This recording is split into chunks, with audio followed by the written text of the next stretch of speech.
We have all seen that pitch where the batter is made to look foolish, and you hear the infamous words, I don't know why he swung at that pitch. Consciously, you have to make the decision to reply with the complex ideas of pitch tunneling and movement, situational awareness, baseball philosophy, or to sigh softly and say, I don't know. From a young age, hitters are told to only swing at strikes, but with advances in both pitching and hitting theology, chasing is quite common in today's game. However, if you look around the league, there are still some old heads that are out there driving up pitch counts. Some include walk artists like Lamonte Wade Jr., Juan Soto, and Javi Baez. Hey, who put that clip in there? Anyways, baseball in its simplest form is a matchup between the pitcher and batter. Pitchers are at a distinct advantage just because the very nature of hitting a baseball is difficult, and they are allowed one extra mistake per at bat. Batters are told not to swing at pitches outside the zone to try to sway the odds back in their favor, as well as the hitting pitches outside the zone is considerably more difficult than it is to swing at pitches in the zone. As you can see, there is a 29% swing in effectiveness just by going up 1-0 as opposed to being down 0-1. On top of the added benefits to that individual at bat, running up a pitcher's pitch count will also reduce its effectiveness late in games and can warrant an early removal from the game. To further illustrate the point, let's bring in baseball theorist Elon Musk. A strike is bad, a ball is good. Wow. Truly inspiring words from Mr. Musk. Enough of the jibber jabber. Let's get down to brass tacks. I wonder who leads the MLB in chase rate. You think this is funny? In a cosmic sort of way, yes. Well, Mr. Funny Man, is this how you get your sick kicks? What? It's just an ordinary crabby. Oh my goodness! Do my eyes deceive me? Connor Joe of the Pittsburgh Pirates is the best in the league at not chasing pitches? Well, I'm not shocked, but you, yes, you, should be very shocked. Joe is a rather unknown commodity in the MLB world, and he's putting up a career best season largely due to his approach.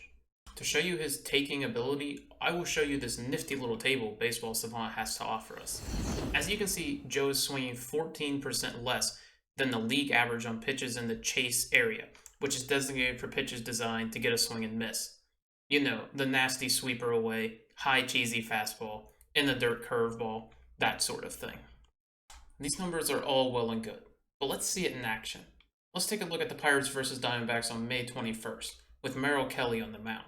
The Diamondbacks staff and Kelly devised an excellent plan to attack Joe, and honestly, it was executed pretty well. Sixth lifetime against Merrill Kelly.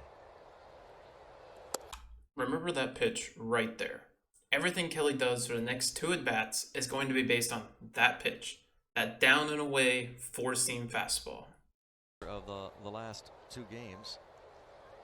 A curveball down the way almost gets a swing, but Joe is able to hold it back. You see the intent is already to use that same tunnel as that four-seamer and to break stuff off the plate to entice swings.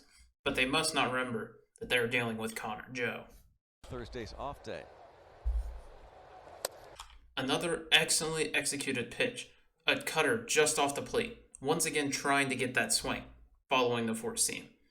Had the cutter been thrown the pitch before, maybe he gets that swing, but for now, Joe doesn't even blink an eye.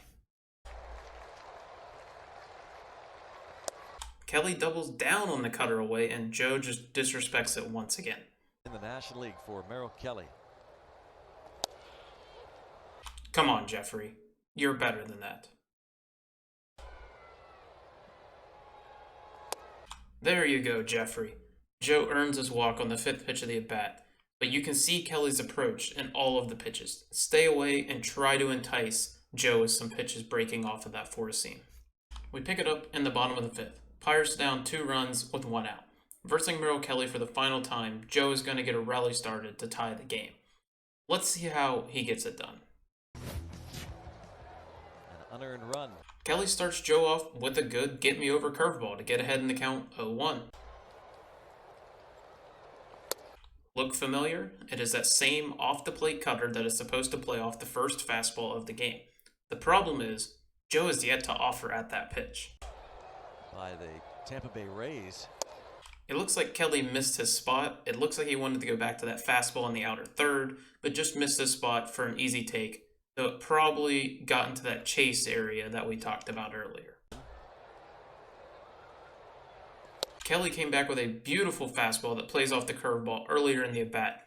Maybe this was the intended idea for the last pitch, but who knows.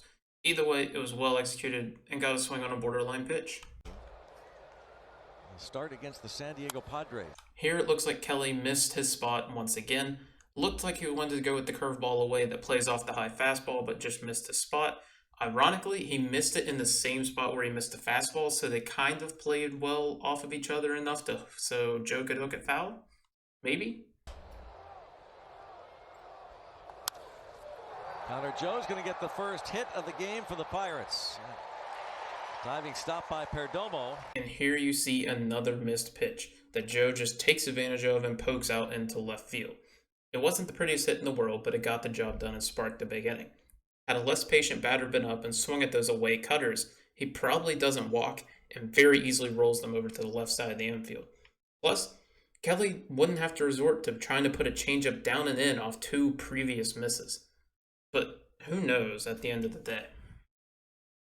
Either way, Joe's having a career year and has helped propel the Pirates to a winning record late in May, a sentence that I'm not sure any of us would have seen or said coming into the year.